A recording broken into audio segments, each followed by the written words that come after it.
Hi friends, நான் உங்கள் இந்திரா பேசுகிறேன். ஒரு குருஜி குழந்தைங்கள பார்த்து பேசிகிட்டு இருக்காரு. அப்போ அங்கே வந்து ஒரு ஓட்டப்பந்தயம் வைக்கிறாங்க. 5 வயசு குழந்தை வந்து என் கூட நீங்கள் ஓட வரீங்களான்னு கேட்டு அவரும் ஓடுறாரு. அவர் வேணும்னே மெதுவாக ஓடி அந்த குழந்தை தான் ஜெயிக்குது. அந்த குழந்தைக்கு பயங்கர சந்தோஷம். நான் அந்த குருஜியோட ஃபஸ்ட்டாக வந்து நான் தான் ஜெயிச்சிட்டேன்னு. அதுக்கு அந்த குருஜியும் ரொம்ப சந்தோஷப்பட்டிருக்காரு. அப்போ அவங்க அப்பா கிட்ட போய் அதை சொல்லி சந்தோஷப்படுறப்ப அவங்க அப்பா சொல்லியிருக்காரு, அவர் தான் உன்னை வந்து ஜெயிக்க வச்சாருன்னு. ஸோ இந்த கதை எதுக்கு இங்கே வருது அப்படின்னா, சில இடங்களில் நாம் ஜெயிக்கிறது மட்டுமே வாழ்க்கை இல்லை, அது மட்டுமே நம்மளுக்கு சந்தோஷத்தை கொடுக்காது. ரொம்ப முக்கியமான விஷயம், நம்ம குடும்பத்தில் நம்ம கூட க்ளோஸாக இருக்கிறவங்க, ஹஸ்பண்ட் ஒய்ஃப், இல்லை அண்ணன் தம்பி, அக்கா தங்கச்சி, ஃப்ரெண்ட்ஸ்குள்ள, இல்லை அப்பா புள்ள, அம்மா புள்ள, எதுவாக இருந்தாலும் உங்களுக்குள்ளே இருக்கிற ஒரு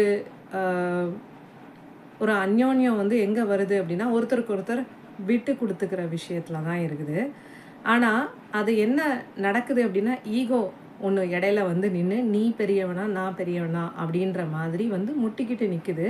நான் சொல்கிறது தான் கரெக்டு, நான் சொல்கிறத தான் நீ கேட்கணும் அப்படின்னு ஒரு பக்கம் ஓடுது. இன்னொரு பக்கம் பார்த்தா நான் செய்கிறதெல்லாம் ரைட்டுன்னு ப்ரூவ் பண்ணுறதுக்காக ஓடுறது, கோபம் வர்றது, இரிட்டேட் ஆகி அதில் வெடிக்கிறது.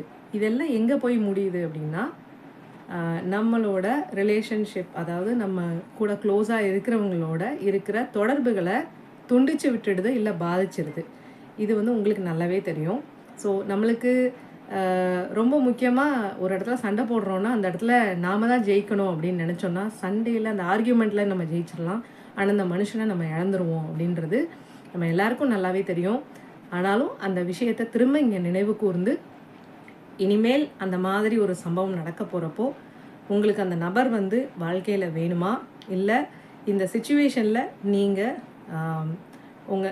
உங்கள் கை தான் ஓங்கி இருக்கணுமா அப்படின்றத நீங்கள் முடிவு பண்ணுங்கள்.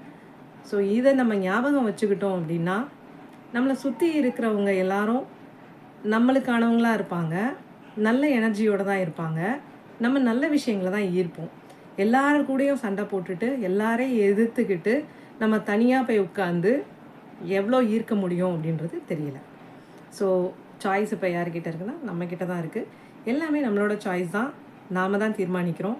வேறு வந்து மற்றவங்களோட பங்கு ரொம்பவே கம்மி தான். ஸோ முடிவு உங்ககிட்ட. தேங்க்யூ.